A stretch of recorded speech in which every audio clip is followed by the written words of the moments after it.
ಎಲ್ಲರಿಗೂ ನಮಸ್ಕಾರ. ನಾನು ನಿಮ್ಮ ಪ್ರೀತಿಯ ಡಿಯರ್ ಜೊನಿ ಮಾತಾಡ್ತಾ ಇದ್ದೀನಿ. ಸೊ ಯಾವತ್ತು ನಾನು ನಿಮ್ಮ ಹತ್ರ ಒಂದೇ ಒಂದು ಹೆಲ್ಪು ಸಹ ಕೇಳಿಲ್ಲ, ಇದುವರೆಗೂ ನಾನು ಫಾಲೋ ಮಾಡಿ ಅಂತ ಸಹ ನಿಮ್ಮನ್ನು ಕೇಳಿಲ್ಲ.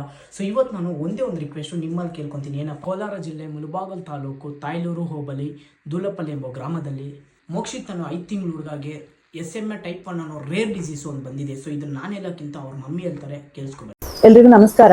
ನಾನು ಮೋಕ್ಷಜ್ಞ ಅವ್ರ ತಾಯಿ. ಮೋಕ್ಷಜ್ಞಕ್ಕೆ ಇವಾಗ 5 ಮಂತ್ಸ್ ಆಗಿದೆ. ಈ 5 ಮಂತ್ಸ್ ಅಲ್ಲಿ ಅವನು SMA ಟೈಪ್ 1 ಅಂತ ತುಂಬಾ ರೇರ್ ಅಂಡ್ ಡೆಡ್ಲಿ ಡಿಸೀಸ್ ಜೊತೆ ಫೈಟ್ ಮಾಡ್ತಾ ಇದ್ದಾನೆ. ಅವನು ದಿನ ನಾರ್ಮಲ್ ಆಗಿ ಬ್ರೀತ್ ಮಾಡೋದಕ್ಕೆ, ಹಾಲು ಕುಡಿಯೋದಕ್ಕೆ, ನಾರ್ಮಲ್ ಮೂವ್ಮೆಂಟ್ಸ್ ಮಾಡೋದಕ್ಕೆ ಕೂಡ ತುಂಬಾ ಸ್ಟ್ರಗಲ್ ಮಾಡ್ತಾ ಇದ್ದಾನೆ. ಅವ್ನು ನಾನು ನೋಡಿ ತುಂಬಾ ಚೆನ್ನಾಗಿ ನಗ್ತಾನೆ. ಬಟ್ ಆ ನಗು ನೋಡುವಾಗೆಲ್ಲ ನನಗೆ ಅವ್ನು ಪಡ್ತಾ ಇರೋ ಕಷ್ಟ ಎಲ್ಲ ನನಗೆ ಬಂದು ತುಂಬಾ ಬೇಜಾರಾಗುತ್ತೆ. ಯಾಕಾಯ್ತು ಈ ತರ ಕಷ್ಟ ಬರಬಾರ್ದು. ನಮ್ಗೆ ಇವನಿಗೆ ಲೈಫ್ ಸೇವ್ ಮಾಡಬೇಕು ಅಂದ್ರೆ ಒಂದೇ ಒಂದು ಆಪ್ಷನ್ ಇದೆ, ಅದು ಝೋಲ್ಜೆನ್ಸ್ಪಾ. ಅದಕ್ಕೆ 9 crores ಆಗುತ್ತೆ.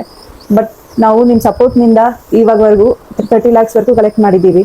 ಬಟ್ ಅದು ನಮಗೆ ಸಾಕಾಗಲ್ಲ. ಸೊ ನೋಡಿರ್ತಾರ ಆ ತಾಯಿ ಪಡುವಂಥ ಕಷ್ಟ ಹೆಂಗಿದೆ ಅಂತ. ಸೊ ನಿಮ್ಮ ಕೈಲಿ ಎಷ್ಟಾಗುತ್ತೋ ಅಷ್ಟು ಅಮೌಂಟ್ನ ನೀವು ಸಹ ಈ ಮೇಲೆ ಕನ್ಸಿಡರ್ ಸ್ಕ್ಯಾನರ್ಗೆ ಸೆಂಡ್ ಮಾಡಿ. ಸೊ ಇದೇ ಥರ ಡಿಸೀಸು ನಮ್ಮ ಆಂಧ್ರದಲ್ಲಿ ಆಗಿತ್ತು. ಸೊ ತುಂಬ ಜನ ಸಪೋರ್ಟ್ ಮಾಡಿ, ಇನ್ಫ್ಲುಯೆನ್ಸರ್ಸು, ಸೋಷಿಯಲ್ ಮೀಡಿಯಾ ಪವರ್ ಏನೋ ತೋರಿಸ್ಕೊಟ್ಟಿದ್ರು. ಇವಾಗ ನಮ್ಮ ಕರ್ನಾಟಕದಲ್ಲಿ ಈ ಥರ ನಡೆದಿದೆ. ಸೊ ನಮ್ಮ ಕನ್ನಡ ಜನತೆಯ ಪವರ್ ನಾವು ತೋರಿಸೋಣ. ಜೈ ಹಿಂದ್, ಜೈ ಕರ್ನಾಟಕ ಮಾತೆ.